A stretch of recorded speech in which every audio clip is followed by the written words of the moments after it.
Hello friends, how are you? Welcome to Indira civil services with Anuj Patel. हम लोग चर्चा कर रहे थे हिस्ट्री में मॉडर्न हिस्ट्री की, जिसमें हम लोग पहले पार्ट को कंप्लीट कर चुके हैं। अब हम लोग दूसरे पार्ट को देखेंगे और हम लोग मॉडर्न हिस्ट्री अभी घटना चक्र की जो पॉइंटर है पूर्वावलोकन पॉइंटर को पॉइंट टू पॉइंट को एक रिवीजन की श्रृंखला के संदर्भ में फटाफट रिवाइज कर रहे हैं। तो चलिए स्टार्ट करते हैं रिवाइज करने के क्रम में। तो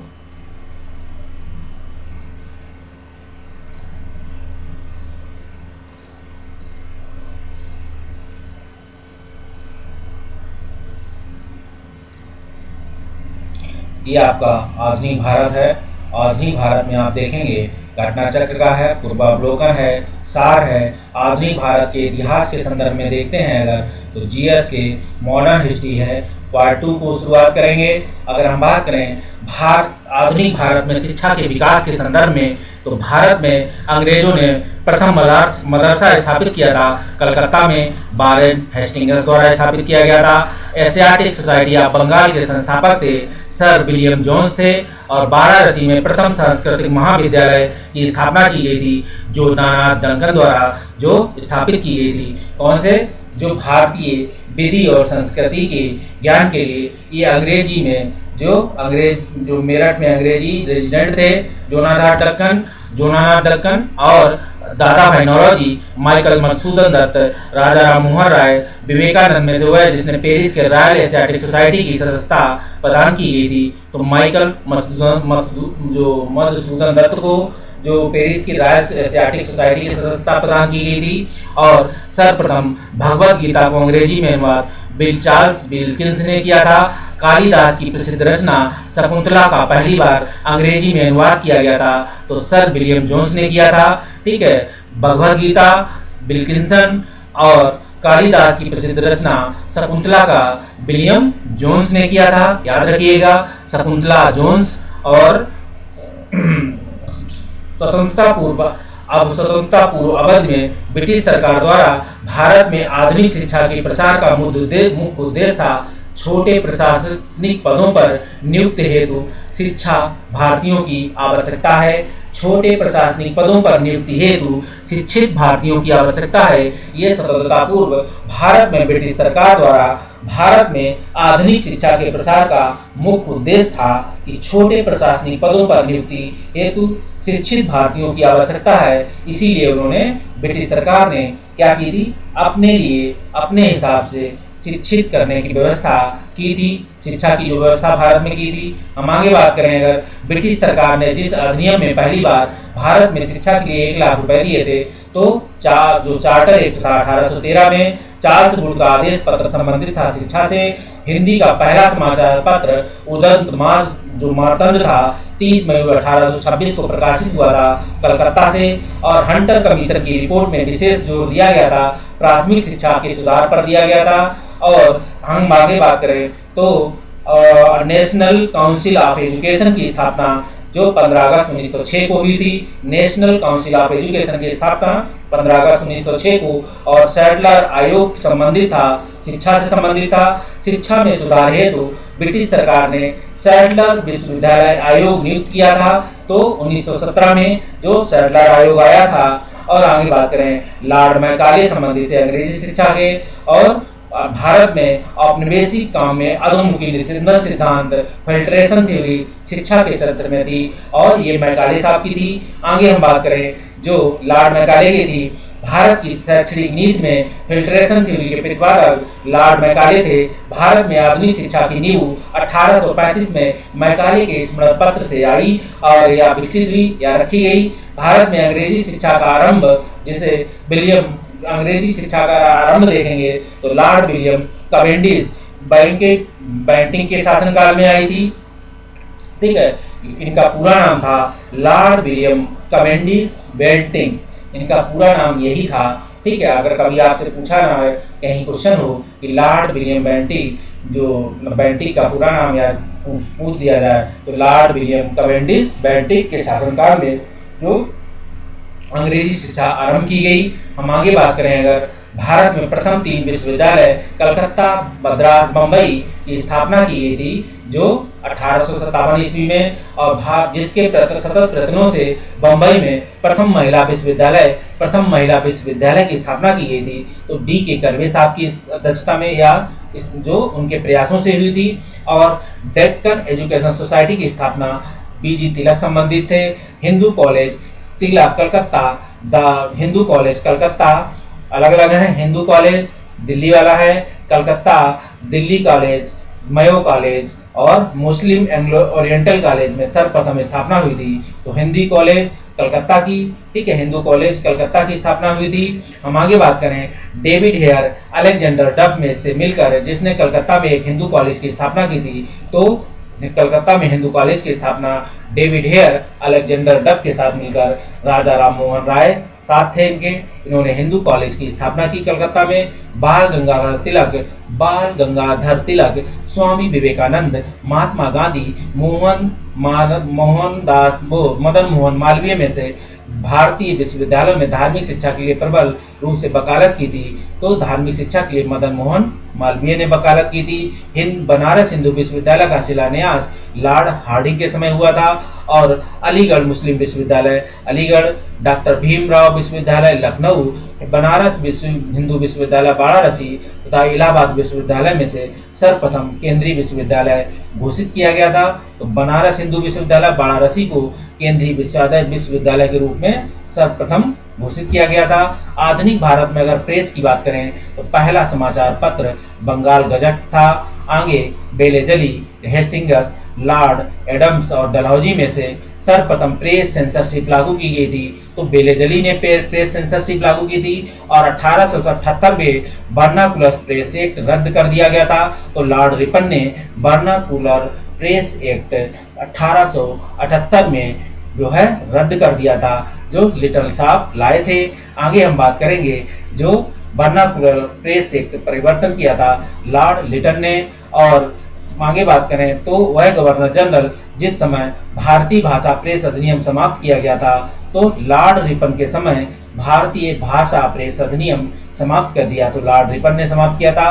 पत्रकार का कर्तव्य का निर्वहन करते हुए जेल जाने वाला प्रथम भारतीय पत्रकार था, तो बीजी तिलक, बाल गंगाधर तिलक थे।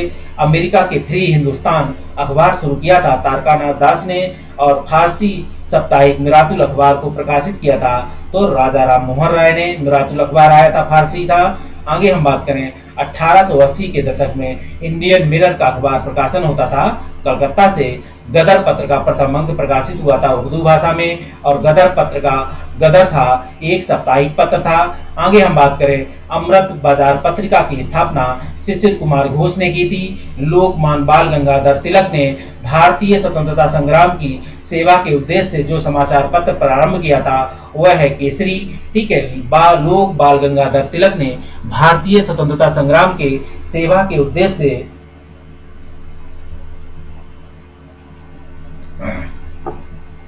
भारतीय स्वतंत्रता संग्राम की सेवा के उद्देश्य से जो समाचार पत्र प्रारंभ किया था वह केसरी था।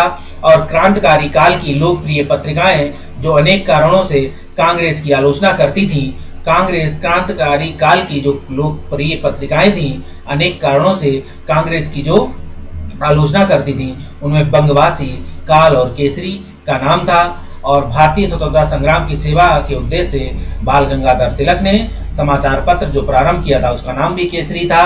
तो बंगवासी, काल, केसरी ये सभी कांग्रेस की आलोचना करती थी। और आगे बात करें, वह समाचार पत्र जिन्होंने भारतीय स्वतंत्रता संग्राम के काल में क्रांतिकारी आतंकवाद की वकालत की थी, तो संध्या, युगांतर और काल के संदर्भ में सोम प्रकाश नामक समाचार पत्र शुरू किया था ईश्वर चंद्र विद्यासागर ने। New India, leader, young India तथा फ्री प्रेस जर्नल अखबारों में से मुख्यतः उदारवादियों की नीति का प्रचारक था, लीडर था, ठीक है। New India, leader, young India और फ्री प्रेस जर्नल अखबारों में से मुख्यतः उदारवादियों की नीतियों का जो प्रचारक था वो लीडर था, जो उदारवादियों की नीतियों का जो प्रचार करता था। और आगे बात करें, द इंडियन ओपिनियन पत्र नहीं छपा था, उर्दू भाषा में नहीं छपता था। इंडियन ओपिनियन पत्रिका के संपादक थे मनसुख लाल नजर थे। एक साप्ताहिक के रूप में यंग इंडिया शुरू किया था, जो होम रूल पार्टी ने शुरू किया था। यंग इंडिया देखेंगे जो साप्ताहिक के रूप में शुरू किया था, एक साप्ताहिक पत्र के रूप में यंग इंडिया, तो एक यंग इंडिया साप्ताहिक पत्र के रूप में होम रूल पार्टी ने शुरू किया था। भारतीयों द्वारा क्या किया था? भारतीयों द्वारा अंग्रेजी भाषा में प्रकाशित समाचार पत्र, ठीक है, तो हिंदू पैट्रियाटिक था। और नील आंदोलन का जमकर समर्थन करने वाले हिंदू पैट्रियाटिक के संपादक थे हरिश्चंद्र मुखर्जी थे। और अंग्रेजी साप्ताहिक वंदे मातरम के साथ अपने आप को संबंध किया था, तो अरविंद घोष ने अंग्रेजी साप्ताहिक पत्र वंदे मातरम के साथ अपने आप को जो है क्या किया था? अरविंद घोष ने संबंध किया था। अब आगे बात करें, इंडियन नेशन, पंजाब केसरी, प्रभाकर एवं तथा डॉन ने जिस अखबार का प्रकाशन पटना में होता था वह इंडियन नेशन होता था, ठीक है। Indian Nation, Punjab Kesari, Prabhakar, Dawn में से वह अखबार जिसका प्रकाशन पटना से होता था इंडियन नेशन होता था। अगर हम बात करें आगे, स्वदेश वाहिनी के संपादक थे के रामकृष्ण पिल्लई थे। और अंग्रेजी पत्र इंडिपेंडेंट का जुड़ा था, मोतीलाल नेहरू जुड़े थे इंडिपेंडेंट से। स्वदेश वाहिनी के रामकृष्ण पिल्लई थे। अंग्रेजी भाषा के इंडिपेंडेंट से जुड़े थे मोतीलाल नेहरू। अब बात करें आगे समाचार पत्र और भाषा के संदर्भ में, तो भारत मित्र हिंदी में था, राष्ट्रमत मराठी में था, प्रजा मित्र गुजराती में था, नायक बंगाली में थे, दैनिक आज शिव प्रसाद गुप्ता थे, ठीक। अगर इतनों की बात करें तो ये आप यह भाषा के संदर्भ में है। भारत भाषा हिंदी, ठीक है। भारत मित्र मतलब पूरे भारत की मित्र भाषा जो हिंदी है। अगर राष्ट्रमत कहेंगे तो राष्ट्रमत मराठी में है। और प्रजा मित्र बंगाली प्रजा मित्र की बात होगी तो प्रजा मित्र जो है गुजराती में है। और नायक बंगाली में है और भारत मित्र हिंदी में है, राष्ट्रमत मराठी में है। अब दैनिक आज की बात करेंगे तो दैनिक आज शिव प्रसाद गुप्ता है। द लीडर मदन मोहन मालवीय है। The national Herald Jawaharlal Nehru है। द पायनियर जॉर्ज एलन है। द पायनियर की बात होगी तो जॉर्ज एलन है। द नेशनल हेराल्ड की बात होगी तो क्या होगी? जवाहरलाल नेहरू। जो नेशनल हेराल्ड की बात होगी वो जवाहरलाल नेहरू हैं। द लीडर की बात होगी द मदन मोहन मालवीय होगी। The leader Madan Mohan Malviya. दैनिक आज शिव प्रसाद गुप्ता। कानपुर से प्रकाशित जिस समाचार पत्र के माध्यम से विजय सिंह पथिक ने बिजौलिया आंदोलन को समूचे भारत में चर्चा का विषय बना दिया था वह था समाचार पत्र प्रताप था। आगे बात करें, हरिजन के प्रारंभकर्ता थे महात्मा गांधी द्वारा शुरू किए गए साप्ताहिक पत्र हरिजन का प्रथम अंक 11 फरवरी 1933 को प्रकाशित हुआ था पूना वर्तमान पुणे से। मराठी पाक्षिक बहिष्कृत भारत का आरंभ B.R. अम्बेडकर ने शुरू किया था। अल हिलाल कामरेड द इंडियन सोशियोलॉजिस्ट तथा जमींदारों में से वह जर्नल जो अबुल कलाम आजाद द्वारा प्रकाशित था। तो अल हिलाल जो है अबुल कलाम आजाद द्वारा प्रकाशित होता था। आगे बात करें, वर्ष 1920 में लाहौर से लाला लाजपत राय द्वारा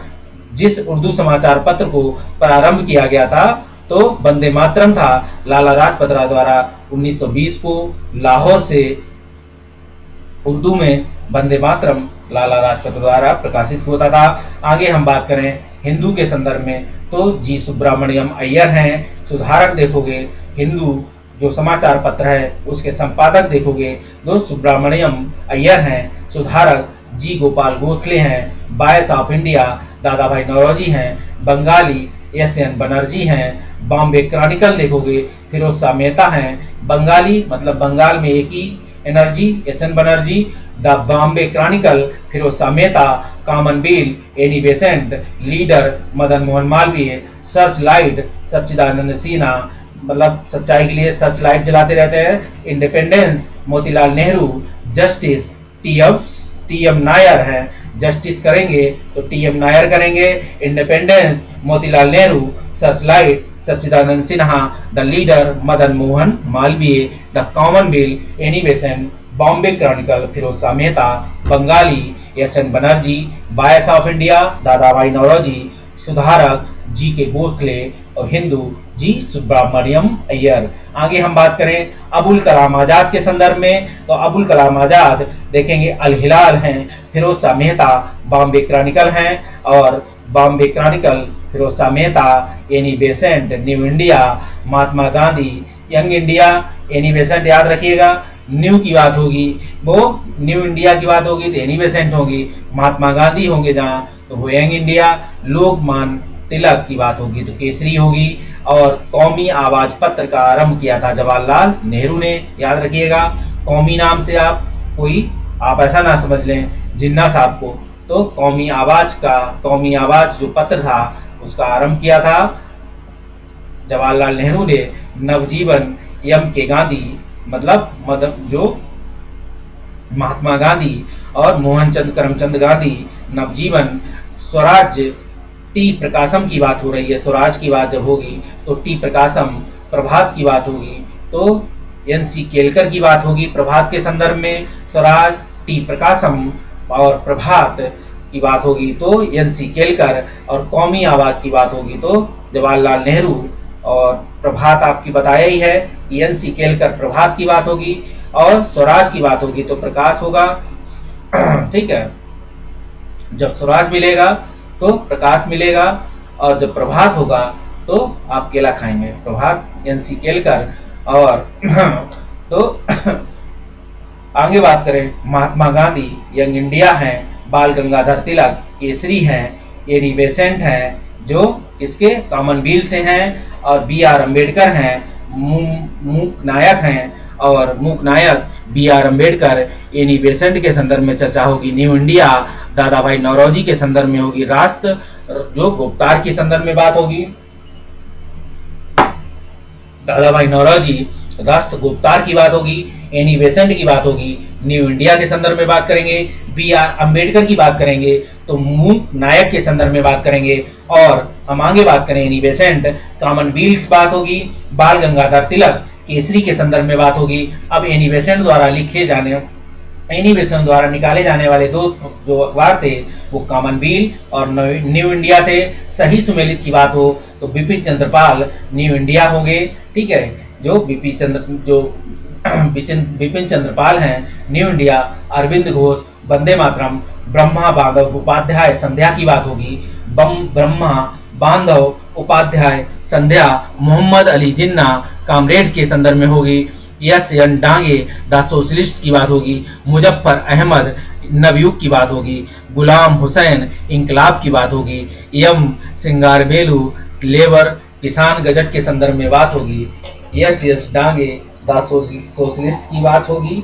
ठीक है, आपको फिर से रटाते हैं एक बार, रिवीजन श्रृंखला है। तो बिपिन चंद्रपाल न्यू इंडिया, अरविंद घोष वंदे मातरम, ब्रह्मा बांधव उपाध्याय संध्या, ठीक है, जो ब्रह्मा बांधव हैं वो संध्या के साथ हैं, और मोहम्मद अली हैं वो कामरेड हैं, यस एक डांगे हैं द सोशलिस्ट हैं, ठीक है, और मुजफ्फर अहमद नवयुग हैं, ठीक है, नवयुग के मुजफ्फर अहमद हैं, और गुलाम हुसैन इंकलाब की बात करते हैं, और सिंगरवेलू हैं लेबर किसान गजट की बात करते हैं, जो सिंगरवेलू लेबर किसान गजट के संदर्भ में है।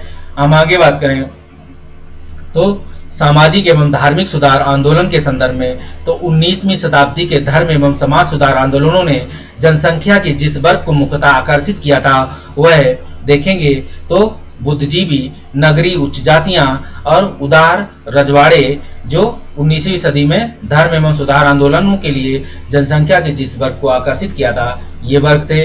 अगर हम कथन की बात पढ़ें, देखते हैं कि 19वीं सदी के सामाजिक धार्मिक आंदोलनों के कारण भारत का आधुनिकीकरण हुआ, क्योंकि सामाजिक धार्मिक आंदोलनों के मूल में बुद्धिवाद, वैज्ञानिक दृष्टिकोण तथा ऐसे अन्य विचार थे जो आधुनिकता के आधार पर माने जाते थे। ये पहले कथन और कारण से ही लग गया है कि दोनों कथन भी सही हैं और व्याख्या भी कर रहे हैं। आप चाहो तो इसको जोड़ के देख लेना, पढ़ने की जरूरत ही नहीं है।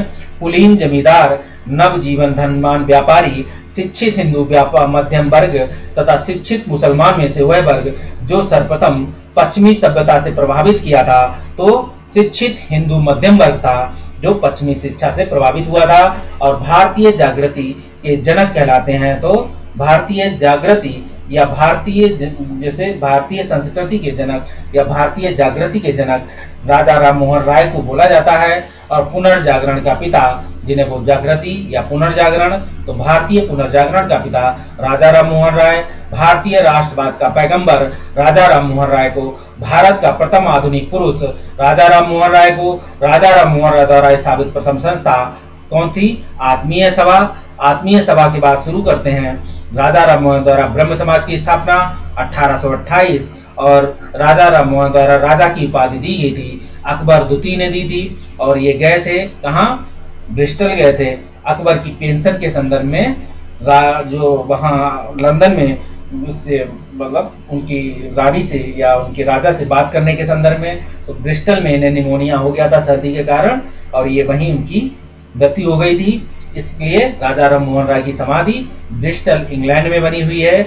हम आगे बात करें, देखेंगे Calcutta Unitarian committee tabernacle of new differentiation Indian reforms association में से केशव चंद्र सेन का संबंध है। तो tabernacle of new differentiation the Indian reforms association की स्थापना से संबंधित है। ठीक है, Calcutta Unitarian committee tabernacle of new differentiation तथा इंडियन रिफॉर्म एसोसिएशन में से केशव चंद्र सेन का संबंध है।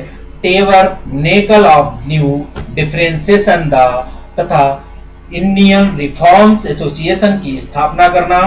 भारतीय ब्रह्म समाज के संस्थापक थे। तो हम देखेंगे भारतीय ब्रह्म समाज के संस्थापक थे केशव चंद्र सेन थे और ब्रह्म समाज के सिद्धांत आधारित है, एक ईश्वरवाद पर आधारित है। ठीक है, भारतीय ब्रह्म समाज के संस्थापक, जब ब्रह्म समाज टूटती है तब भारतीय ब्रह्म समाज और फिर संस्थापक केशव चंद्र सेन थे और ब्रह्म समाज का सिद्धांत आधारित है, एक ईश्वरवाद पर आधारित है। बाल विवाह, सती प्रथा, पाश्चात्य शिक्षा, मूर्ति पूजा में से हुआ है जिसका विरोध राजा राम मोहन राय ने नहीं किया था। तो पाश्चात्य शिक्षा का विरोध नहीं किया था।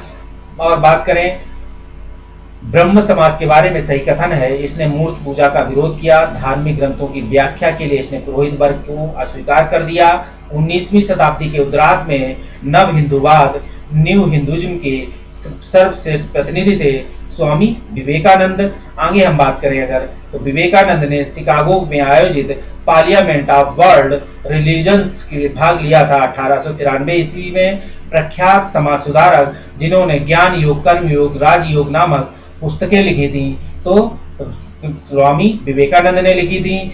और रामकृष्ण मिशन की स्थापना की थी स्वामी विवेकानंद ने की थी। और स्वामी विवेकानंद ने रामकृष्ण मिशन की स्थापना 1897 ईस्वी में लिखी हुई थी। स्वामी विवेकानंद ने रामकृष्ण मिशन की स्थापना कब की थी? 1897 ईस्वी में की थी। आगे हम बात करें शारदा मणि की, तो शारदा मणि थी रामकृष्ण परमहंस की पत्नी थी। दयानंद सरस्वती द्वारा स्थापित आर्य समाज था। ठीक है, दयानंद सरस्वती द्वारा स्थापित है आर्य समाज। आर्य समाज की स्थापना का वर्ष 1875 है। ठीक है, शारदा मणि जो थी रामकृष्ण परमहंस की पत्नी थी और रामकृष्ण परमहंस के गुरु थे किनके? स्वामी विवेकानंद के। और स्वामी विवेकानंद ने रामकृष्ण परम जो मिशन की स्थापना 1897 ईस्वी में ही की थी।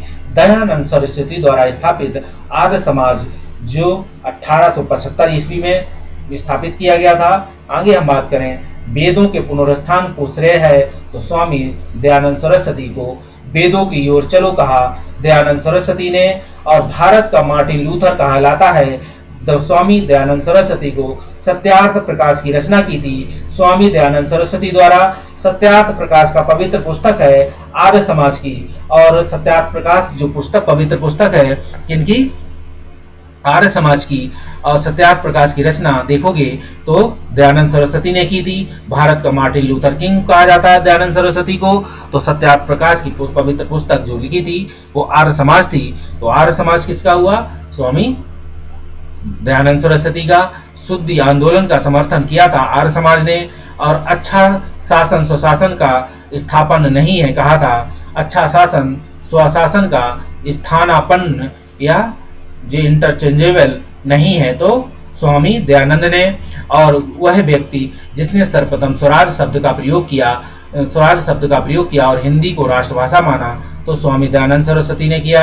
ठीक है, स्वराज शब्द का सर्वप्रथम प्रयोग किया, हिंदी को राष्ट्रभाषा, तो ये स्वामी दयानंद ने किया। तुलसीदास, राजा राम मोहन राय, स्वामी विवेकानंद, दयानंद सरस्वती का सही कालक्रम देखेंगे तो तुलसीदास, राजा राम मोहन राय, दयानंद सरस्वती और स्वामी विवेकानंद।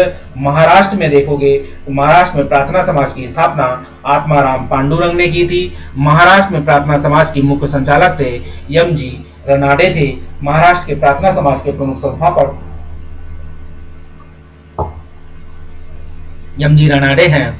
देव समाज के संस्थापक थे शिव नारायण अग्निहोत्री हैं जो देव समाज के संस्थापक हैं। आगे हम बात करें 1873 में सत्यशोधक समाज की स्थापना ज्योतिबा फूले ने की थी। 1873 में गुलामगिरी लेखक थे ज्योतिबा फूले थे, और पिछड़े वर्गों के उत्थान का मुख्य कारक था कार्यक्रम था सत्यशोधक समाज का।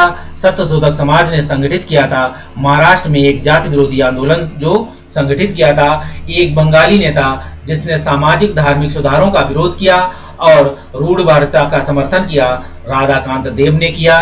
राधा स्वामी सत्संग के संस्थापक थे शिव दयाल साहब थे। ठीक है, राधा स्वामी सत्संग के संस्थापक शिव दयाल साहब हैं। और महाराष्ट्र का वह सुधारक जिसे लोकहितवादी कहा जाता है तो गोपाल हरि देशमुख को कहा जाता है। महाराष्ट्र में विधवा पुनर्विवाह की बात है तो हेतु अभियान का नेतृत्व विष्णु परशुराम पंडित ने किया था। विधवा पुनर्विवाह जो विष्णु परशुराम पंडित ने किया था। हम आगे बात करें 19वीं सदी में महानतम पारसी समाज सुधारक थे बैराम जी एम मालाबारी थे। The age of consent of act 1891 में लिखा पारित हुआ था। उसका प्रधान संबल प्रिंसिपल फोर्ट सामाजिक एवं धार्मिक सुधार। उसने सामाजिक बुराइयों के निराकरण के लिए एक विधान निर्माण का सहारा लिया। बाल विवाह पर्दा प्रथा के उन्मूलन के लिए अविराम परिश्रम किया। सामाजिक समस्याओं पर राष्ट्रीय स्तर पर विचार विमर्श को प्रोत्साहित करने हेतु उसने भारतीय राष्ट्रीय सामाजिक सम्मेलन का उद्घाटन किया। उसके अधिवेशन हेतु बहुत वर्षों तक भारतीय कांग्रेस के साथ साथ रहे। उसके उदाहरण में सांकेतिक व्यक्ति हैं महादेव गोविंद रनाडे। भारतीय स्वतंत्रता आंदोलन के समय राष्ट्रीय सामाजिक सम्मेलन नेशनल सोशल कॉन्फ्रेंस का गठन किया गया था। इसके गठन के लिए उत्तरदायी हैं भारतीय राष्ट्रीय कांग्रेस अपने कार्यक्रम में सामाजिक सुधार नहीं रखना चाहती थी, इसलिए प्रस्तुत उद्देश्य के लिए उसने अलग से संगठन बनाने का सुझाव दिया था। भारतीय स्वतंत्रता आंदोलन के समय आप देखेंगे राष्ट्रीय सामाजिक जो सम्मेलन थे नेशनल सोशल कॉन्फ्रेंस का गठन किया गया था, जिसके गठन के लिए उत्तरदायी कारण थे भारतीय राष्ट्रीय कांग्रेस अपने कार्यक्रम में सामाजिक सुधारों को नहीं रखना चाहती थी, इसलिए प्रस्तुत उद्देश्य के लिए उसने अलग से संगठन बनाने का सुझाव दिया था। जो आगे हम बात करें केशव चंद्र सेन के नेतृत्व में ब्रह्म समाज ने नारी शिक्षा के लिए आंदोलन चलाया। विनोबा भावे ने जो है केशव चंद्र सेन के नेतृत्व में ब्रह्म समाज ने नारी शिक्षा के लिए एक आंदोलन चलाया। विनोबा भावे ने शरणार्थियों के काम करने के लिए सर्वोदय समाज की स्थापना की थी। 1856 के कानून पारित किए हैं। धार्मिक असुविधा कानून जो 1856 के कानून थे वो धार्मिक असुविधा कानून थे। हिंदू विधवा पुनर्विवाह कानून थे। पश्चिमी भारत के डीडी कर्वे का नाम जिस संदर्भ में आता हुआ है स्त्री शिक्षा विधवा पुनर्विवाह। ठीक है, जो पश्चिमी भारत के डीडी कर्वे का नाम आता है उसमें स्त्री शिक्षा विधवा पुनर्विवाह आता है। और हम बात करें वह व्यक्ति जिसने विधवा पुनर्विवाह के लिए संघर्ष किया उसे कानूनी रूप से वैध बनाने में सफलता प्राप्त की है तो ईश्वरचंद्र विद्यासागर ने विधवा पुनर्विवाह के लिए संघर्ष किया और वैध रूप से बनाने की सफलता प्राप्त की ईश्वरचंद्र विद्यासागरों के प्रयत्नों से। 1829 ईस्वी में विलियम बेंटिंग ने सती प्रथा को कानून द्वारा अपराध घोषित कर दिया। ठीक है, विलियम बेंटिंक ने क्या काम किया, सती प्रथा को 1829 में क्या सती प्रथा को अपराध घोषित कर दिया। 1856 में सरकार ने कानून बनाया जिसके अनुसार हिंदू विधवाएं जो हैं, हिंदू विधवाएं या हिंदू स्त्रियां पुनर्विवाह कर सकती हैं। 1857 में जब स्वामी दयानंद सरस्वती द्वारा आर्य समाज की स्थापना की गई है। तो आप देख सकते हैं कि 1856 में पहले आप आए बेंटिंक साहब, 1829 में तो उन्होंने सती प्रथा को अपराध घोषित किया। फिर 1856 में बात आती है कैनिंग के समय, तो कैनिंग ने क्या काम किया, एक कानून बनाया सरकार ने जिसके तहत हिंदू विधवाएं जो विधवाएं या हिंदू महिलाएं थीं वो पुनर्विवाह कर सकती थीं। फिर 1875 की बात आती है तो स्वामी दयानंद सरस्वती आर्य समाज की स्थापना की गई है। अब 1843 के एक्ट 5 में गैर कानूनी बना दिया था, तो 1843 का एक्ट 5 है, इसे गुलामी या दास्ता को 1872 में नेटिव मैरिज एक्ट पारित किया गया था, जिसे पारित करवाने महत्वपूर्ण भूमिका केशव चंद्र सेन ने की थी। और बाल विवाह आप सती प्रथा को जो कानूनी रूप से घोषित किया, अपराध घोषित किया था, ये राजा राम मोहन राय के प्रयासों से था। और हम आगे बात करें बाल विवाह प्रथा को नियंत्रित करने हेतु 1872 के सिविल मैरिज एक्ट ने लड़कियों की विवाह की न्यूनतम उम्र निर्धारित की थी, तो 14 वर्ष निर्धारित की थी। बाल विवाह प्रथा को नियंत्रित करने हेतु 1872 के सिविल मैरिज एक्ट ने लड़कियों के विवाह की न्यूनतम उम्र निर्धारित की थी। तो सिविल मैरिज एक्ट जो आया था, नेटिव मैरिज एक्ट या सिविल मैरिज एक्ट 1872 में, वो 14 वर्ष रखी थी। आगे हम बात करें 1853 में जन्मे ये पश्चिमी भारत के पारसी थे। इंडियन स्पेक्टेटर तथा वॉइस ऑफ इंडिया के संपादक थे, एक समाज सुधारक थे। सम्मिलित आय अधिनियम 1891 के पक्ष के प्रमुख संघर्ष करता थे। तो बीएम मालाबारी के संदर्भ में हम चर्चा करेंगे। इंडियन स्पेक्टेटर और वॉइस ऑफ इंडिया के संपादक और समाज सुधारक के रूप में सम्मति आयु अधिनियम 1891 के पक्ष में जो है इन्होंने संघर्ष किया था और इसे पास कराया था, और बीएम मालाबारी ने। और बात करें शारदा अधिनियम के अंतर्गत लड़कियों एवं लड़कों की आयु रखी गई थी 14 और 18 वर्ष रखी गई थी। शारदा एक्ट पारित हुआ तो बाल विवाह प्रतिबंध से था। थियोसोफिकल सोसाइटी मैडम एचपी ब्लावेट्स्की थी, ठीक है, जो कहां से आई थी, थियोसोफिकल सोसाइटी की स्थापना की थी, जो किसने की थी, मैडम एचपी ब्लावेट्स्की। और बात करें अगर भारत में थियोसोफिकल सोसाइटी की बात, भारत में थियोसोफिकल सोसाइटी की सफलता का मुख्य उद्देश्य था, ठीक है, एनी बेसेंट के कारण।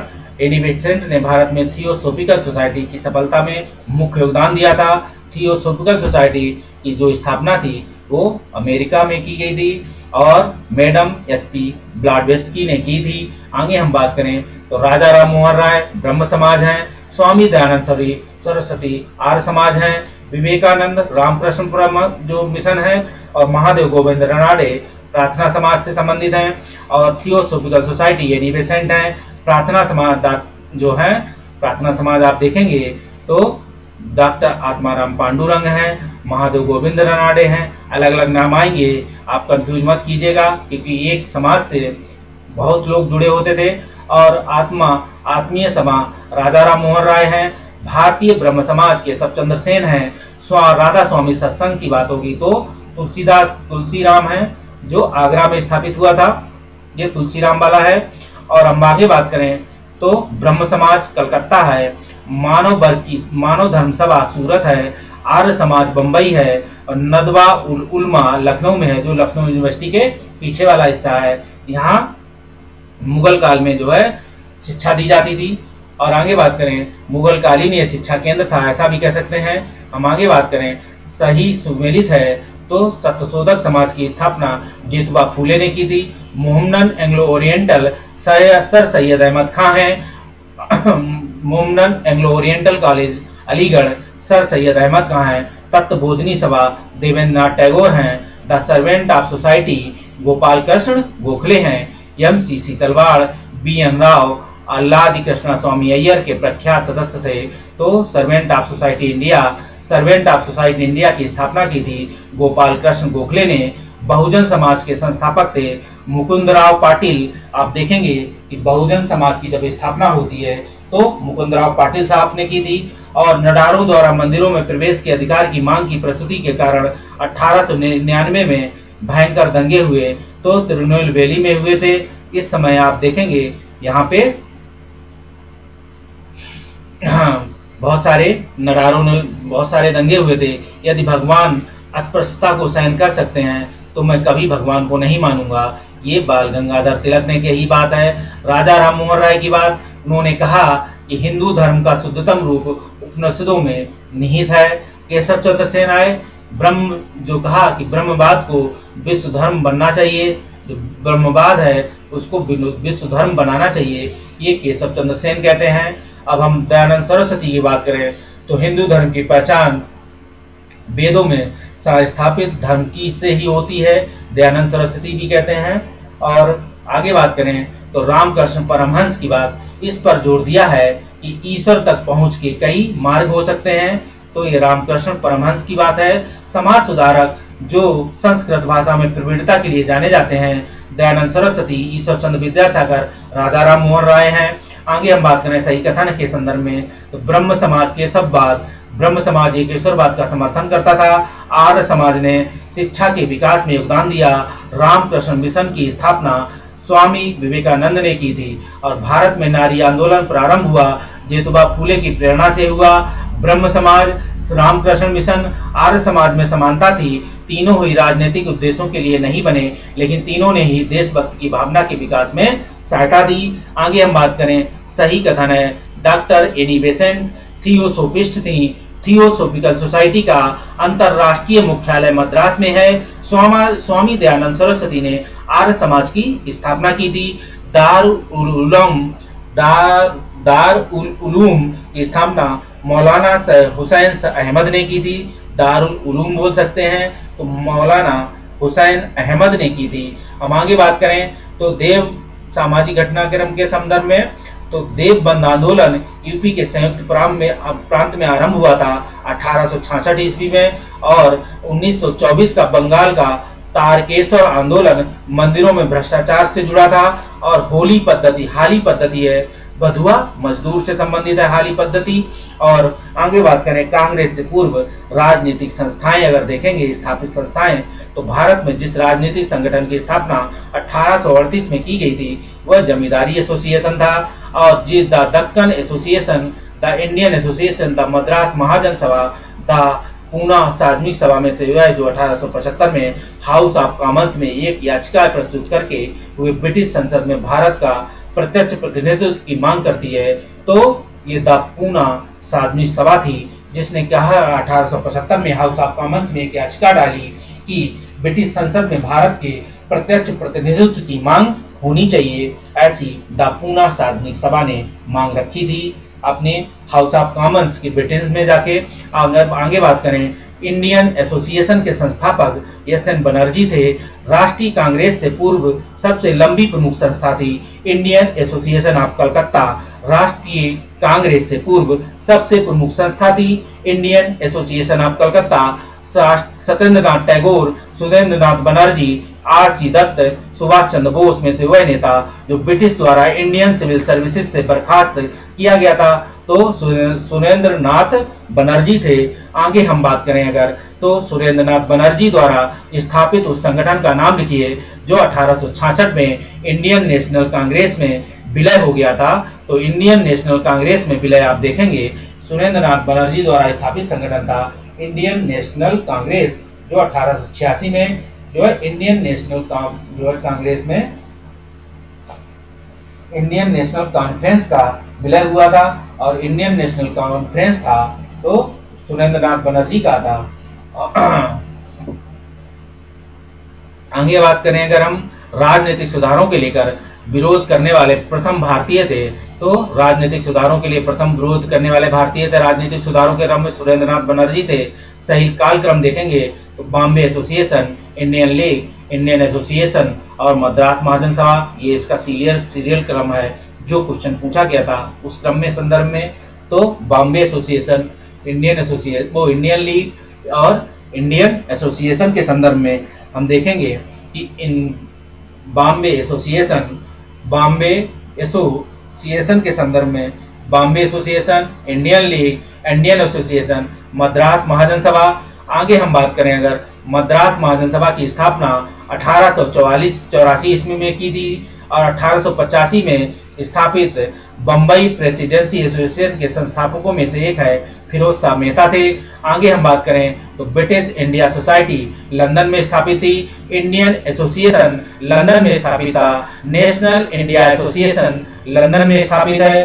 British India society London, India east India association London, British India society London, India जो कहते हैं ईस्ट इंडिया एसोसिएशन लंदन है, नेशनल इंडिया एसोसिएशन लंदन है, इंडियन एसोसिएशन कलकत्ता है। हम आगे बात करें अगर इंडियन एसोसिएशन कलकत्ता के संदर्भ में सही कालक्रम की बात करेंगे तो बंग Bhasha Prakashik Sabha, Land holder Society, Bengal British India Society, Indian League, ठीक है। बंग भाषा प्रकाशित जो प्रकाशिका सभा है, लैंड होल्डर्स सोसाइटी है, बंगाल ब्रिटिश इंडिया सोसाइटी है और इंडियन लीग है। हम आगे बात करेंगे अगर तो देखेंगे land holder society Dwarkanath Tagore हैं, British India society William Adams हैं, इंडियन सोसाइटी आनंद मोहन बोस हैं, इंडियन एसोसिएशन एस.एन. बनर्जी हैं। और आगे बात करें तो द्वारकानाथ टैगोर जो लैंड होल्डर सोसाइटी स्थापित की गई थी, ये जमींदारों के समर्थन में स्थापित की गई थी। तो Land holder society Dwarkanath Tagore, British India society William Adams और इंडियन सोसाइटी आनंद मोहन बोस, ठीक है। British India society William Adams हैं और इंडियन सोसाइटी आनंद मोहन बोस है। इंडियन एसोसिएशन जो है एस.एन. बनर्जी हैं और इंडियन लीग की बात होगी तो शिशिर कुमार घोष हैं और इंडिया एसोसिएशन है आनंद मोहन बोस और इन जो भारतीय राष्ट्रीय उदार संघ है सुरेंद्रनाथ बनर्जी का है। और यूनाइटेड इंडिया की बात करेंगे तो सैयद अहमद खान है, सर सैयद अहमद खान इन्हें बोलेंगे। और यूनाइटेड इंडिया पैट्रियाटिक एसोसिएशन इनका पूरा नाम था इनकी लीग का। आगे हम बात करें Asiatic Society of Bengal 1784, Asiatic Society of Bengal 1784, Asiatic Society of Bombay 1804 और Royal Asiatic Society of Great Britain 1823 और Land holder Society of Bengal 1838 में है। आगे सम्मिलित करें British Indian Association Radhakant Dev हैं, Bombay Presidency Association K T. Telang हैं और सेंट्रल मोमडन नेशनल एसोसिएशन जो है सैयद अमीर अली हैं। Servant of India society Gopal Krishna Gokhale हैं। आगे हम बात करेंगे भारतीय राष्ट्रीय कांग्रेस की स्थापना। भारतीय राष्ट्रीय कांग्रेस की स्थापना ये ने की थी। भारतीय राष्ट्रीय कांग्रेस के संस्थापक एक असैनिक सेवक थे ये और ये संपादक थे। एक असैनिक सेवक कौन थे? और भारतीय राष्ट्रीय कांग्रेस की स्थापना 1885 में होती है। भारतीय राष्ट्रीय कांग्रेस के प्रथम अधिवेशन में भाग लेने वाले प्रतिनिधियों की संख्या थी 72 और भारतीय राष्ट्रीय कांग्रेस के प्रथम अधिवेशन हुआ था बंबई में और भारतीय राष्ट्रीय कांग्रेस के सबसे पहले अध्यक्ष थे W.C. बनर्जी और भारतीय राष्ट्रीय कांग्रेस में 1885 में जो महासचिव थे ए.ओ. ह्यूम थे और भारतीय राष्ट्रीय कांग्रेस की स्थापना के समय भारत के वायसराय था लॉर्ड डफरिन। तो जो कांग्रेसी लोग थे जो कह सकते हो याद करने के क्रम में जो जब स्थापना हुई तो कांग्रेसी लोग डफर लोग थे। आगे हम बात करें कांग्रेस को सूक्ष्मदर्शी अल्पसंख्यक जो थे सूक्ष्मदर्शी अल्पसंख्यक जनता का प्रतिनिधित्व करने हुए बताते हुए मजाक उड़ाया था तो डफरिन ने ही बोला था।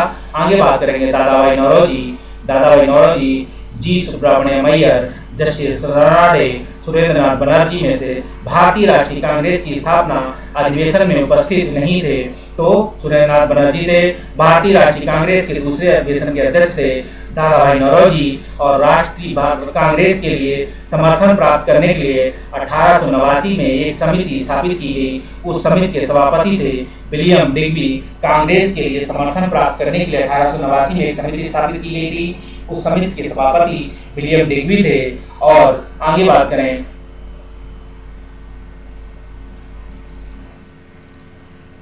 ठीक है। भारतीय राष्ट्रीय कांग्रेस के सर्वप्रथम मुस्लिम अध्यक्ष थे बदरुद्दीन तैयब जी, और भारतीय राष्ट्रीय कांग्रेस के प्रथम निर्वाचित यूरोपीय अध्यक्ष हैं जॉर्ज यूल हैं। ठीक है, भारतीय राष्ट्रीय कांग्रेस के प्रथम निर्वाचित यूरोपीय अध्यक्ष की बात होगी तो जॉर्ज यूल इलाहाबाद की जो इलाहाबाद अधिवेशन हुआ था उसमें इन्होंने अध्यक्षता की थी। और फिरोज शाह मेहता, हकीम अजमल खान, खान अब्दुल गफ्फार खान, सर सैयद अहमद खान में से हुए जो भारतीय राष्ट्रीय कांग्रेस में कभी संबंध नहीं रहे तो सर सैयद अहमद खान रहे। लाला लाजपत राय, एनी बेसेंट, मोतीलाल नेहरू, बाल गंगाधर तिलक में से हुए जो भारतीय राष्ट्रीय कांग्रेस के कभी अध्यक्ष नहीं चुना गया तो ये बाल गंगाधर तिलक हैं। और लाल बाल पाल त्रिभुज का व्यक्ति भारतीय राष्ट्रीय कांग्रेस का अध्यक्ष चुना गया तो लाला लाजपत राय को। ठीक है, और सुचेता कृपलानी, अरुणा आसफ अली, एनी बेसेंट और विजय लक्ष्मी पंडित में से भारतीय राष्ट्रीय कांग्रेस की अध्यक्ष रही तो एनी बेसेंट रही। और ये बोला जाएगा कि प्रथम भारतीय महिला, वो प्रथम जो महिला अध्यक्ष थी। आगे बात करें वह अधिवेशन जिसके लिए कांग्रेस ने पहली बार एक महिला को अध्यक्ष चुना तो कलकत्ता में चुना था। ठीक है, 1917 में कांग्रेस की प्रथम भारतीय महिला अध्यक्ष सरोजिनी नायडू। भारतीय राष्ट्रीय कांग्रेस का दूसरा अधिवेशन दादा भाई नौरोजी की अध्यक्षता में हुआ। भारतीय राष्ट्रीय कांग्रेस की तथा मुस्लिम लीग दोनों के लखनऊ में 1916 के अधिवेशन में तथा लखनऊ समझौता संपन्न हुआ था। आगे बात करें तो इसमें दो लोगों ने भूमिका निभाई थी, एक नाम था बाल गंगाधर तिलक, दूसरा एक नाम था एनी बेसेंट का। आगे बताएंगे भारतीय राष्ट्रीय कांग्रेस का 27वां अधिवेशन बांकीपुर में हुआ था। भारतीय राष्ट्रीय कांग्रेस का वह अधिवेशन जिसमें बाल गंगाधर तिलक ने अभिव्यक्त किया था स्वराज मेरा जन्म सिद्ध अधिकार है जिसे मैं लेकर रहूंगा, ये लखनऊ समझौता 1916 में हुआ था। और बात करें कि CR दास ने जब कांग्रेस अध्यक्ष के रूप में कार्य किया तो ये जेल में थे। CR दास ने जब कांग्रेस अध्यक्ष के रूप में कार्य किया वो जेल में थे। अल्फ्रेड वेब 1894 में कांग्रेस के अध्यक्ष थे। ठीक है, 1894 में Alfred web, George Yule, Alfred web ये सब कांग्रेस के अध्यक्ष रहे थे। अब आगे बात करें, कांग्रेस आंदोलन में ना तो लोगों द्वारा प्रेरित था ना ही उनके द्वारा सोचा या योजनाबद्ध किया गया था। ये सर सैयद अहमद खान बोलते हैं कांग्रेस आंदोलन ना तो लोगों द्वारा प्रेरित है ना ही उनके द्वारा सोचा या योजनाबद्ध किया गया है, ऐसी बात सर सैयद अहमद साहब कहते हैं। आगे हम बात करें, कांग्रेस पतन के लिए लड़खड़ा रही है, मेरी सबसे बड़ी अभिलाषा है जब तक मैं भारत में हूँ कांग्रेस की शांतिपूर्ण समाप्ति में सहयोग करना है। यह कथन लॉर्ड कर्जन का था। अध्यक्षीय संबोधन के समय कांग्रेस अध्यक्ष में हिंदी भाषा के लिए रोमन लिपि लागू करने की वकालत सुभाष चंद्र बोस ने की थी। अध्यक्षीय संबोधन में जब कांग्रेसी अध्यक्ष ने जिस कांग्रेसी अध्यक्ष ने बात की थी हिंदी भाषा के लिए रोमन लिपि लागू करने की वकालत सुभाष चंद्र बोस ने की थी। और स्वतंत्रता सेनानी जिन्होंने भारत के स्वतंत्रता प्राप्ति के बाद सुझाव दिया था कि भारतीय राष्ट्रीय कांग्रेस को समाप्त कर देना चाहिए, महात्मा गांधी और महात्मा सर के भारतीय राष्ट्रीय अधिवेशन कांग्रेस अधिवेशन 1919 के प्रस्ताव में अनुसार महात्मा गांधी द्वारा कांग्रेस का नया संविधान लिखने के लिए एक सहयोगी हेतु चुना गया था। अमृतसर के भारतीय राष्ट्रीय कांग्रेस का जो अधिवेशन 1919 में हुआ था, महात्मा गांधी द्वारा कांग्रेस का एक नया संविधान लिखने के लिए उनके सहयोग हेतु चुना गया था। तो महात्मा गांधी के साथ सहयोगी थे महात्मा गांधी के NC केलकर और IB सेन, दो नाम थे। आगे याद रखना, महात्मा गांधी के साथ दो नाम थे, NC केलकर और IB सेन। हम आगे बात करें, कांग्रेस के एक अधिवेशन में एक गवर्नर जनरल ने भाग लिया था, वह गवर्नर जनरल तथा अधिवेशन का स्थल था। ठीक है, कांग्रेस के एक अधिवेशन में एक गवर्नर जनरल थे जिन्होंने भाग लिया था। उस गवर्नर जनरल तथा अधिवेशन का स्थल देखेंगे तो लॉर्ड विलिंगटन थे। ठीक, लॉर्ड विलिंगटन बम्बई अधिवेशन 1915 में हुआ था। तो अभी तक हम लोग तीन नाम देख चुके हैं, जॉर्ज यूल, अल्फ्रेड वेब, अब नाम आया है लॉर्ड विलिंगटन, ये गवर्नर जनरल भी थे बम्बई 1915 में। आगे हम बात करें, भारतीय राष्ट्रीय कांग्रेस का वह अधिवेशन जिसकी अध्यक्षता C विजय राघव चेरियार ने की थी, नागपुर अधिवेशन 1920 में हुआ था। कांग्रेस ने पहली बार भारतीय रियासतों के प्रति अपनी नीति घोषित की थी नागपुर अधिवेशन में। ठीक है, भारतीय राष्ट्रीय कांग्रेस का वह अधिवेशन जिसकी अध्यक्षता राघव C चेरियार ने की थी, तो राघव सिंह चेरियार आप देखेंगे नागपुर अधिवेशन 1920 में बीसी विजय राघव चेरियार ने अध्यक्षता की थी नागपुर अधिवेशन की। हाँ ठीक है। और कांग्रेस ने पहली बार भारतीय रियासतों के प्रतिनिधित्व घोषित की तो इसी नागपुर में की थी और 1920 में हुई थी नागपुर अधिवेशन। याद रखना ये जो राघवाचार्य जो नाम है सी विजय राघव चेरियार ने की थी और 1922 में गया के इंडियन नेशनल कांग्रेस के अध्यक्ष किए जो थे कौन किए गए थे? नेशनल कांग्रेस के अधिवेशन के अध्यक्ष थे CR दास थे। उस समय ये जेल में थे। आगे हम बात करेंगे भारतीय राष्ट्रीय कांग्रेस के अध्यक्षों का सही क्रम। तो महात्मा गांधी, श्रीमती सरोजिनी नायडू, जवाहरलाल नेहरू और वल्लभ भाई पटेल। अब महात्मा गांधी के बाद मतलब बेलगांव के अधिवेशन से शुरू हुआ है 24 फिर 25 ऐसे करके आप देखेंगे। आगे बात करें भारतीय राष्ट्रीय कांग्रेस का एकमात्र अधिवेशन जिसकी अध्यक्षता महात्मा गांधी ने बेलगांव अधिवेशन 1924 में की थी। आप सही सुमेलित क्रम में देखेंगे तो मोतीलाल नेहरू अमृतसर 1919 में अध्यक्षता की थी कांग्रेस की और सरोजिनी नायडू ने 1925 में की थी और राजेंद्र प्रसाद ने बंबई 1934 में की थी और अबुल कलाम आजाद रामगढ़ 1940 में की थी। भारतीय राष्ट्रीय कांग्रेस था जो वह अधिवेशन जिसमें जवाहरलाल नेहरू ने समाजवाद को भारत की समस्याओं को हल करने की कुंजी बताया था। ये लखनऊ अधिवेशन में बताया था। 1938 में भारतीय राष्ट्रीय कांग्रेस ने हरिपुरा अधिवेशन की अध्यक्षता जो की थी जो सुभाष चंद्र बोस ने की थी और जो कहेंगे डॉक्टर M.A. अंसारी मद्रास अधिवेशन की अध्यक्षता की थी। पुरुषोत्तम दास टंडन नासिक की अध्यक्षता की थी। अभी नासिक में आप देखेंगे तो राघवाचारी का नाम आ चुका है, अब पुरुषोत्तम दास टंडन का नाम आ चुका है। अंसारी मद्रास में किए थे और सरोजिनी नायडू कानपुर में की थी। सुभाष चंद्र बोस हरिपुरा की अध्यक्षता की थी। अभी सुभाष चंद्र बोस का एक नाम और आया था तो सुभाष चंद्र बोस ने हरिपुरा के बाद त्रिपुरी में भी किया था लेकिन त्रिपुरी में उनका विवाद हो गया था। आगे हम बात करेंगे लगातार 6 वर्ष तक भारतीय राष्ट्रीय कांग्रेस के अध्यक्ष अबुल कलाम आजाद थे। जो जब भारत स्वतंत्र हुआ उस समय भारत के अध्यक्ष JB कृपलानी थे। जन गण मन पहली बार गाया गया भारतीय राष्ट्रीय कांग्रेस के कलकत्ता अधिवेशन 1911 में। आगे हम बात करेंगे भारतीय राष्ट्रीय कांग्रेस का अंतिम अधिवेशन जिस बाल गंगाधर तिलक ने भाग लिया था अमृतसर अधिवेशन 1919 के संदर्भ में। भारतीय राष्ट्रीय कांग्रेस का अंतिम अधिवेशन जिसमें बाल गंगाधर तिलक ने भाग लिया था जो अधिवेशन था वो अधिवेशन था अमृतसर अधिवेशन 1919 में। हम आगे बात करें कांग्रेस ने गरम दल और नरम दल के संदर्भ में। कांग्रेस ने नरम दल के नेताओं के आंदोलन की पद्धति ली थी। जो कांग्रेस ने नरम दल के नेताओं के आंदोलन की पद्धति थी वो राजा वामपंथ जो वाम बंद आंदोलन था उनकी ये पद्धति थी। नरम दल के नेताओं के आंदोलन की पद्धति थी वो राजा वाम बंद आंदोलन से संबंधित थी। आगे हम बात करेंगे अगर वह आंदोलन जिसके कारण भारतीय राष्ट्रीय कांग्रेस के विभाजन हुआ परिणाम स्वरूप नरम दल और गरम दल उद्भव हुआ तो ये वह आंदोलन जिसके कारण भारतीय राष्ट्रीय कांग्रेस का विभाजन हुआ वह आंदोलन था स्वदेशी आंदोलन। ठीक है, स्वदेशी आंदोलन की बात करेंगे। अधिकतर नरमपंथी नेता नरमपंथी शहरी क्षेत्रों से थे। 1904 से लगातार भारत को स्वशासन देने पर बल दिया गया है तो दादा भाई नौरोजी, ठीक है, और बाल गंगाधर तिलक, मदन लाल, उधम सिंह, गोपाल कृष्ण गोखले में से उग्रपंथी नहीं थे। तो गोपाल कृष्ण गोखले उग्रपंथी नहीं थे। आगे हम बात करेंगे भारतीय राष्ट्रीय कांग्रेस की प्रार्थना याचना, ठीक है, और विरोध करने की राजनीति पर आरोप लगाया है बाल गंगाधर तिलक ने और कांग्रेस की प्रार्थना याचना की नीति अंततोगत्वा समाप्त हो गई बाल गंगाधर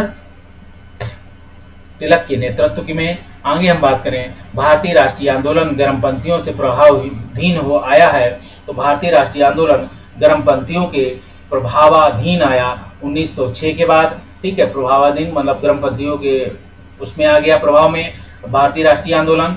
अब अरविंद घोष, दादा भाई नौरोजी, GK गोखले, SN बनर्जी में से कांग्रेस के गरम दल से संबंधित था तो अरविंद घोष थे। राष्ट्रीय आंदोलन में बाल गंगाधर तिलक दादा भाई नौरोजी, एम.जी. रनाडे, गोपाल कृष्ण गोखले में से नरम दलील के तौर पर नहीं जाना जाता है तो बाल गंगाधर तिलक को शेर ए पंजाब के नाम से मशहूर थे लाला लाजपत राय। आगे हम बात करेंगे फिरोज शाह मेहता, दादा भाई नौरोजी, गोपाल कृष्ण गोखले, लाला लाजपत राय में से भारतीय राष्ट्रीय कांग्रेस में उदारवादियों से नहीं जुड़ा था तो लाला लाजपत राय नहीं जुड़े थे। लाला लाजपत राय ने अपने राजनीतिक गुरु माना था तो मैजनी को माना था। लाला लाजपत राय के जो राजनीतिक गुरु थे वो मैजनी थे। और गोपाल कृष्ण गोखले, बाल गंगाधर तिलक, ये मदन मोहन मालवीय में से मध्यम मार्गी नहीं था तो बाल गंगाधर तिलक जो मध्यम मार्गी नहीं थे। और हम बात करें अगर आगे तो स्वदेशी के समर्थक थे अरविंद घोष। और बात करें भारतीय अशांति के जनक लोकमान्य तिलक ही थे, आपको पता ही है। और बाल गंगाधर तिलक को अशांति का जनक वैलेंटाइन सिरोल ने कहा था। बीजी तिलक को सजा के पश्चात दिया गया जिसने दया की वकालत की थी, कहा था संस्कृत के एक विद्वान के रूप में तिलक में मेरी दिलचस्पी है, वो मैक्स मूलर ने कहा था। संस्कृत के एक विद्वान के रूप में तिलक में मेरी दिलचस्पी है, ये मैक्स मूलर ने कहा था। आगे हम बात करेंगे और 1908 में 6 वर्ष की कारावास की सजा के स्वतंत्रता संग्राम के जिस उग्रवादी नेता को दी गई थी तो बाल गंगाधर तिलक को दी गई थी। और भारत के स्वतंत्रता आंदोलन के प्रारंभिक दौर के उग्रवादी विचार को निरूपित किया था तो प्रारंभिक उग्रवादी विचार को निरूपित करता है संवैधानिक साधनों या याचिकाओं के साधन के स्थान पर आक्रामक साधनों से स्वशासन की प्राप्ति करना। आगे हम बात करेंगे भारतीय मुसलमान सामान्य रूप से उग्रवादी आंदोलन की ओर आकर्षित नहीं हुए क्योंकि इसका कारण था उग्रवादियों के हिंदू अतीत का राग अल्पाने की नीति कारण उग्रवादियों की भारतीय मुसलमान सामान्य रूप से उग्रवादी आंदोलन की ओर आकर्षित नहीं हुए थे। इसका एक मुख्य कारण था कि उग्रवादी जो थे हिंदू अतीत का राग अल्पने जो हिंदू अतीत की जो राग था उसे अल्पतय या उसकी वकालत करते रहते थे, अल्पाने की नीति का कारण करते थे। आगे बात करें बाल गंगाधर तिलक की सांप्रदायिकवादी थे, ठीक, बाल गंगाधर तिलक थे जो वो सांप्रदायिकतावादी थे ऐसा कहा जाता है। पहला स्टेटमेंट ही गलत है। उन्होंने धर्म के राजनीतिक अस्त्र के रूप में प्रयोग किया, सही कथन है। आगे बात करेंगे महाराष्ट्र में गणपत पर श्री गणेश किया तो बीजी तिलक ने किया था। वह व्यक्ति जिसने महाराष्ट्र में गणपत उत्सव का ऐसा कायाकल्प किया कि एक राष्ट्रीय उत्सव हो गया, उसका स्वरूप राजनीतिक हो गया, ठीक है, ये बाल गंगाधर तिलक ही थे। वह मुसलमान जिसने महात्मा गांधी के साथ बाल गंगाधर तिलक की अर्थी उठाई थी तो शौकत अली ने उठाई थी। वह मुसलमान जिसने महात्मा गांधी के साथ बाल गंगाधर तिलक की अर्थी उठाई थी तो शौकत अली थे। अब भारत में क्रांतिकारी आंदोलन के संदर्भ में चर्चा करें तो क्रांतिकारियों के एक गुप्त समाज थे अभिनव भारत। इसका गठन बी.डी. सावरकर ने किया था। 1905 में क्रांतिकारी संगठन अभिनव भारत का संगठित हुआ था तो महाराष्ट्र में हुआ था। मित्र मेला संघ शुरू करने का कार्य विनायक दामोदर सावरकर ने किया था। बी.डी. सावरकर नहीं सत्य कथन है तो बी.डी. सावरकर के बारे में इन्होंने अभिनव भारत नामक क्रांतिकारी संगठन की स्थापना की। भारतीय राष्ट्रवादियों से प्रेरित करने के उद्देश्य से उन्होंने मैजनी की जीवनी लिखी और उन्होंने भारत का स्वतंत्रता संग्राम 1857 नामक पुस्तक लिखी। 1857 के विद्रोह के एक राष्ट्रवादी दृष्टिकोण प्रदान करती है जो और ब्रिटिश कैद से मुक्त होने के लिए वे एक चलते जहाज से कूदे पड़े थे, ठीक है, विदित जो ब्रिटिश कैद में थे तो वो एक चलते हुए जहाज से कूद गए थे। अब देखेंगे हेडगेवार ने राष्ट्रीय स्वयंसेवक की स्थापना 1925 में की थी। अनुशीलन समिति की स्थापना पी मित्रा ने की थी। बरिंद्र कुमार घोष की क्रियाकलापों ने जिस गुप्त क्रांतिकारी संगठन को बंगाल में जन्म दिया वो बरिंद्र कुमार घोष के क्रियाकलापों से अनुशीलन समिति को दिया था। और बाल गंगाधर तिलक को लोकमान्य विशेषण दिया गया है क्रांतिकारी आंदोलनों के दौरान। और स्वतंत्रता आंदोलन की क्रांतिकारी आतंकवादियों के पहले महत्वपूर्ण साहसिक कार्य बर्रा डकैती का स्थान था पूर्वी बंगाल में, ठीक है। स्वतंत्रता आंदोलन के क्रांतिकारी आतंकवादियों के पहले महत्वपूर्ण साहसिक कार्य बर्रा डकैती का स्थान पूर्वी बंगाल में है। आगे हम बात करें अगर तो देखेंगे मुजफ्फरपुर के किंग्सफोर्ड की हत्या का प्रयास किया गया 1908 में, और मुजफ्फरपुर बम कांड 1908 संबंध है प्रफुल्ल चाकी, और वह व्यक्ति जिसने बड़ी बुद्धिमानी से अलीपुर षड्यंत्र के इस मामले में अरविंद घोष का बचाव किया तो CR दास थे। वह हिंदुस्तान रिपब्लिकन एसोसिएशन की स्थापना 1924 में हुई। HRA की बात हो रही है ये, ठीक है, HRA की बात है, ये कानपुर में हुई थी, 1924 में हुई थी। हिंदुस्तान रिपब्लिक संगठन की स्थापना कानपुर में की गई थी। भगत सिंह, चंद्रशेखर आजाद, राम प्रसाद बिस्मिल शिव वर्मा में से हिंदुस्तान रिपब्लिक एसोसिएशन HRA का सदस्य नहीं था तो शिव वर्मा थे। अपनी फांसी से पूर्व जिसने पीने हेतु दिए गए दूध को अस्वीकार कर दिया और कहा अब मैं अपनी माँ का दूध लूंगा, तो ये राम प्रसाद बिस्मिल थे। और सरफरोशी की तमन्ना अब हमारे दिल में है, देखना है जोर कितना, बाजुओं का दिल में पंक्ति लिखी थी तो राम प्रसाद बिस्मिल ने लिखी थी। आगे हम बात करें, अंग्रेजी सरकार ने कावेरी षड्यंत्र के मामले में फांसी पर चढ़ा दिया था। काकोरी षड्यंत्र के मामले में राम प्रसाद बिस्मिल को कहां पड़ा था? राम प्रसाद बिस्मिल को जो है काकोरी षड्यंत्र केस में राम प्रसाद बिस्मिल को फांसी पर चढ़ाया गया था। अब काकोरी षड्यंत्र केस 1925 से जुड़ा हुआ है। राम प्रसाद बिस्मिल, रोशन सिंह, भगत सिंह, अशफाक उल्लाह खां क्रांतिकारियों में से काकोरी षड्यंत्र केस से नहीं जुड़ा था तो भगत सिंह नहीं जुड़े थे। सचिंद्र नाथ बख्शी, ठीक है, और मुकुंदी लाल और चंद्रशेखर आजाद, ममथनाथ गुप्ता में से काकोरी कांड से जुड़ा हुआ क्रांतिकारी जो मुकदमे से बच निकला तो चंद्रशेखर थे। तो सचिंद्र नाथ बख्शी, मुकुंदी लाल, चंद्रशेखर आजाद और ममथनाथ गुप्ता ये सब काकोरी षड्यंत्र कांड से जुड़े थे, लेकिन इससे बचने वाले जो निकल गए थे वो चंद्रशेखर आजाद थे।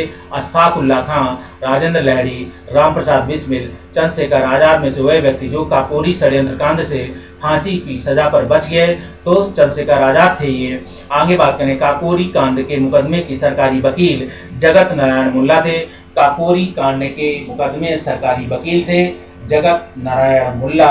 आगे बात करें, दरो दीवार पे हसरत की नजर करते हैं, खुश रहो अहले वतन, हम तो सफर करते थे, ये वाजिद अली शाह ने बात की थी, लिखा था। आगे बात करें, हिंदुस्तान सोशलिस्ट एसोसिएशन की गठित की गई थी तो Hindustan socialist republic association Chandrashekhar Azad के समय चंद्रशेखर आजाद द्वारा गठित की गई थी।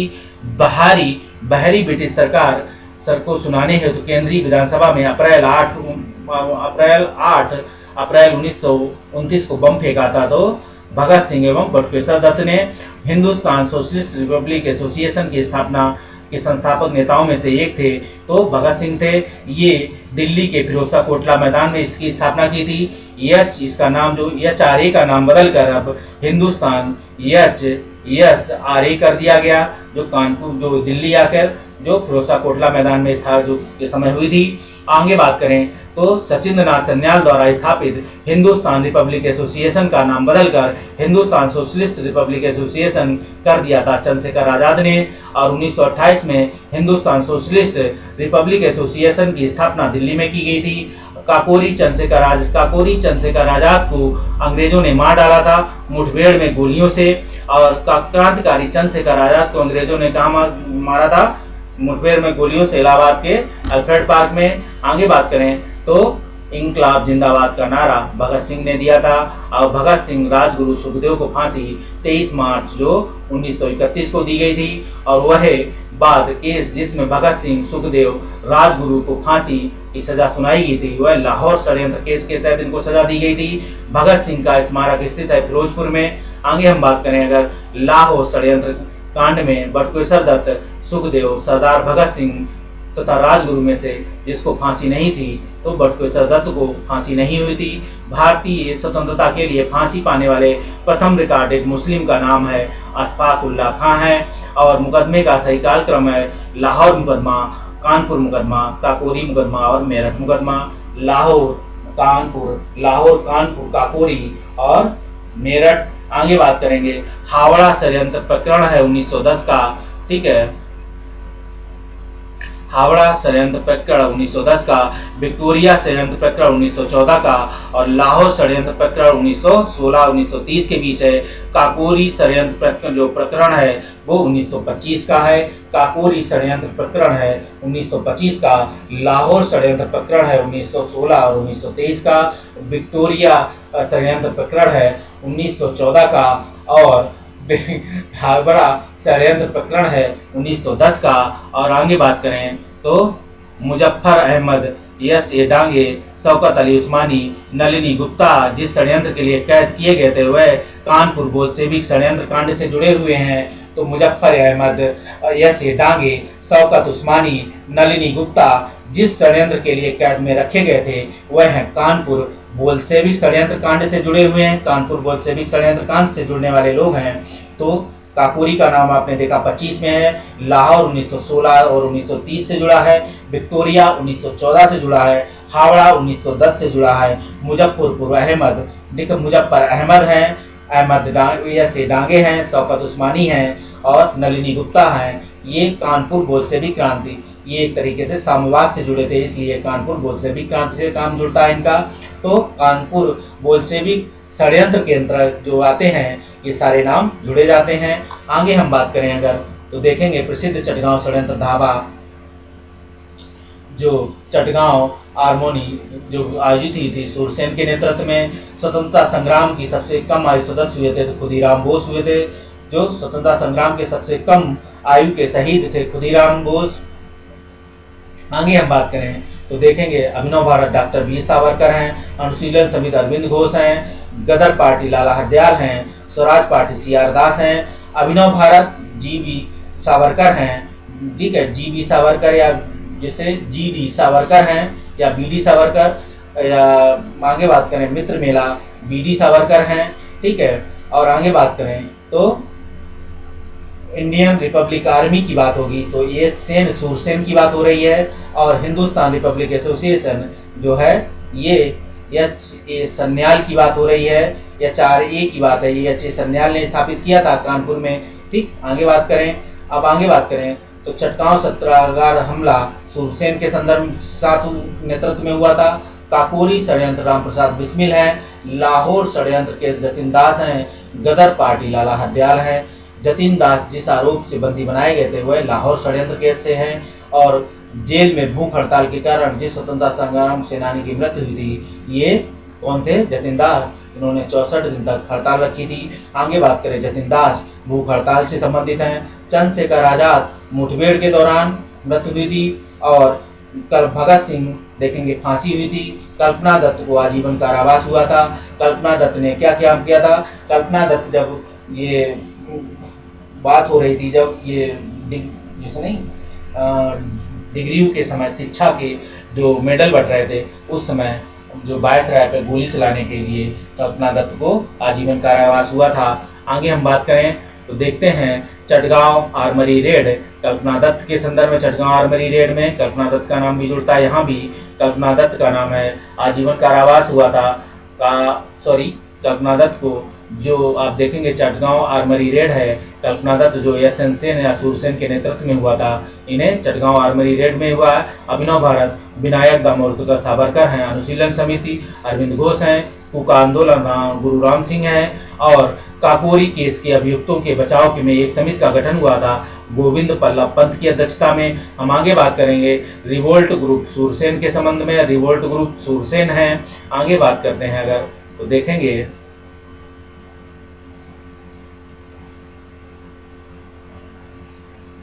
रिवोल्ट ग्रुप, तो रिवोल्ट ग्रुप सूरसेन की अध्यक्षता में है। हिंदुस्तान रिपब्लिक एसोसिएशन रामप्रसाद बिस्मिल है, और Hindustan socialist republic association Chandrashekhar Azad है।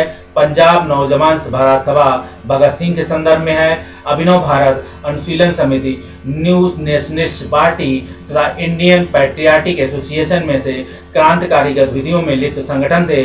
अभिनव भारत तथा अनुशीलन समिति थी। अब आगे बात करें निष्क्रिय विरोध के सिद्धांत का प्रतिपादन अरविंद घोष ने किया था।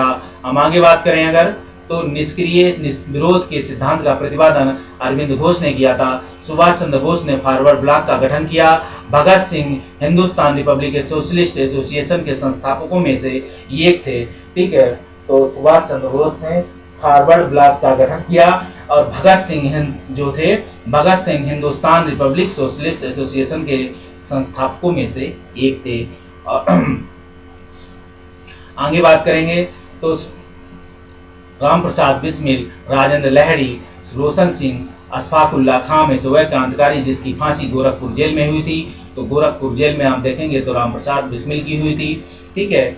और राम प्रसाद जो राजेंद्र लहड़ी थे वो अशफाक उल्लाह खां फैजाबाद की जेल में होते। रोशन सिंह जो थे, रोशन सिंह को आप देखेंगे, रोशन सिंह कहाँ थे? रोशन सिंह इलाहाबाद में थे कि गोंडा में थे, अभी आगे आएगा हो सकता है, अभी मुझे भी याद नहीं आ रहा। फिरोज शाह मेहता, गोपाल कृष्ण गोखले, बिपिन चंद्र पाल में से वह जो उग्रवादी थे तो बिपिन चंद्र पाल थे। शांति घोष, ठीक है, शांति घोष, सुनीति चौधरी, बीना दास, कल्पना दत्त जोशी में से एक जो महिला क्रांतिकारी जिसने दीक्षांत समारोह में क्या किया था, उपाधि डिग्री ग्रहण करते समय गवर्नर जनरल कुलाधिपति पर गोली चलाई थी, तो ये बीना दास नाम था इनका। आलोचना एवं स्वतंत्र चिंतन एक क्रांतिकारी की दो विशेषताएं हैं। आलोचना और स्वतंत्र चिंतन एक क्रांतिकारी की दो विशेषताएं होती हैं, वह भगत सिंह की ने कहा था। इस तरीके से हमने दूसरा पार्ट घटना चक्र के पूर्व अवलोकन का पॉइंटर का पॉइंट टू पॉइंट फटाफट क्विक रिवीजन के संदर्भ में कंप्लीट किया। अब हम अगले पार्ट 3 की शुरुआत में देखेंगे और इसमें देखेंगे हम लोगों को क्या क्या पढ़ना है। तो देखेंगे मॉडर्न हिस्ट्री पढ़नी है। पार्ट 3 में देखें भारत से बाहर क्रांतिकारी गतिविधियों के संदर्भ में चर्चा